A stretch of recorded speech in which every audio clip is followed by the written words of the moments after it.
কারা গন্ডগোল? এই এদিকে আইতাছি চাচা। দুনিয়া মধ্যে এত নাম থাকতে তোর মা তোর নাম গন্ডগোল রাখলো কে? এই কথা চাচা আপনি শুনবার চান, এটা বিশাল বড় কাহিনী। তাহলে আইন অনুযায়ী শুনাই যা। যা।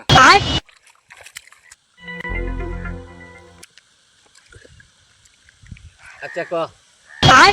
পিলখানার হত্যাকাণ্ডের সময় আমি আমার মায়ের পেটে, তখন ওই গন্ডগোলের সময় আমার মা ওই দিক দিয়ে যাইতেছিল। ওই বিকট গুলাগুলির শব্দ শুনে আমি ওই হাইরে আইছি।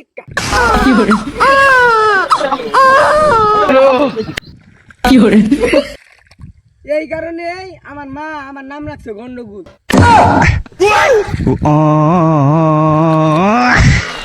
বাইগান।